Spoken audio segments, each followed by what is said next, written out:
ഇന്ന് നമുക്ക് PA ഒക്കെ ഉപയോഗിക്കുന്ന ഒരു മോണിറ്റർ സ്പീക്കറിൻ്റെ ഉള്ളിൽ എന്തൊക്കെ ഉണ്ട് നോക്കിയാലോ. മോണിറ്റർ ബോക്സിൻ്റെ ഉള്ളിൽ ഇത് പീസാക്കി വെച്ചിട്ടുണ്ട്. ഓരോന്ന് മാറ്റാം. നെറ്റ് മാറ്റാൻ എന്താ ഉള്ളത്?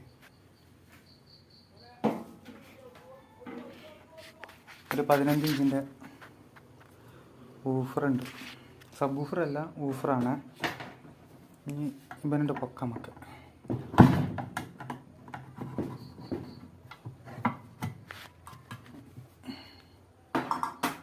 ഇതാണ് ഓഫർ. പൊന്തൊന്നുമില്ല. അങ്ങനുണ്ട്. JBL 1200 എന്നൊക്കെ പറഞ്ഞ മാതിരി ഇതിൽ ഒന്നും എഴുതിയിട്ടൊന്നുമില്ല. അപ്പം എങ്ങനെയായാലും ഒരു 350 വാട്ട്സ് RMS എന്തായാലും ഉണ്ടോ. 350 മാഗ്നറ്റിൻ്റെ വലിപ്പം നോക്കിയിട്ടാണ് പറയണത്. 8 ohms ആണ് മൾട്ടിമീറ്റർ വെക്കുമ്പോൾ. പിന്നെ ഉള്ളത് ഒരു HF ആണ്. HF കാണിച്ചു തരാൻ പറ്റില്ല, അതിൻ്റെ ഉള്ളിലുള്ളത്. അയക്കണമെങ്കിൽ ഇത് മൊത്തം അയക്കണം. പിന്നെ ഇതിൻ്റെ മെയിൻ കിടക്കാൻ ഞാൻ കാണിച്ചു തരാം.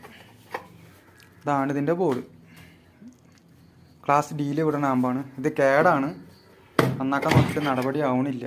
എന്ന് വെച്ച് കഴിഞ്ഞാൽ ഓവർ വോൾട്ടേജ് ഇഷ്യൂസൊക്കെ വന്നിട്ട് ട്രാൻസിസ്റ്റർ ഇങ്ങനെ അടിച്ചു പോവുകയാണ്. അപ്പോൾ എന്ത് ചെയ്യാന്നറിയോ, ഇതിന് പകരം ഞാൻ നേരത്തെ പരിചയപ്പെടുത്തിയ 10 ട്രാൻസിസ്റ്ററിൻ്റെ ബോർഡുണ്ട്. ഈ ബോർഡ് കയറ്റുക. അപ്പോൾ കുറേ കാലം ഇത് ഉപയോഗിക്കുക.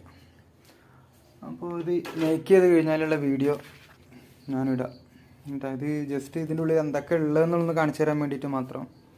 അപ്പോൾ ഇത് നമ്മൾ നന്നാക്കി നോക്കി, 2-3 സ്ഥലത്തുനിന്ന് തള്ളി, അങ്ങനെയാണ് ഇവിടെ വന്നത്. ഇവിടെ വന്ന് ഞാനും പഠിച്ച പണി കിണഞ്ഞൊക്കെ നോക്കി. പക്ഷേ ഈ ക്ലാസ് Dയിൽ പെട്ട ആമ്പായതുകൊണ്ട് ഒരു നടപടി ആവണില്ല. ഞാൻ ട്രാൻസിസ്റ്റർ 4 മാറ്റിയിട്ട് നോക്കി.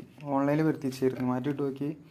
ഒരു 5 മിനിറ്റ് തയ്ച്ച് വർക്ക് ചെയ്തില്ല. പിന്നെ ഭയങ്കര ഒച്ചയോട് കൂടി നിന്ന്. അങ്ങനെ ചെക്ക് ചെയ്ത് വരുന്ന സമയത്ത് പവർ സപ്ലൈ കംപ്ലൈൻറ്റാണ്. പിന്നെ ഇത് സർവീസ് ചെയ്യാൻ പറ്റാത്തത് ക്ലാസ് D SMD കമ്പോണൻ്റ് മൊത്തം. അതുകൊണ്ട് നമുക്കിത് പറിച്ച് മാറ്റി സർവീസ് ചെയ്യൽ പോസിബിൾ അല്ല. ഭയങ്കര ബുദ്ധിമുട്ടുള്ള കാര്യമാണ്. അപ്പം അത്രയും കഷ്ടപ്പെടുന്നതിലും നല്ലത്, ഇതിങ്ങനെ നന്നാക്കി എടുക്കുന്നതിലും നല്ലത് എന്ത് ചെയ്യുക, നമുക്ക് വേറെ ബോർഡ് കയറ്റിയിട്ട് ഇത് റെഡിയാക്കാം.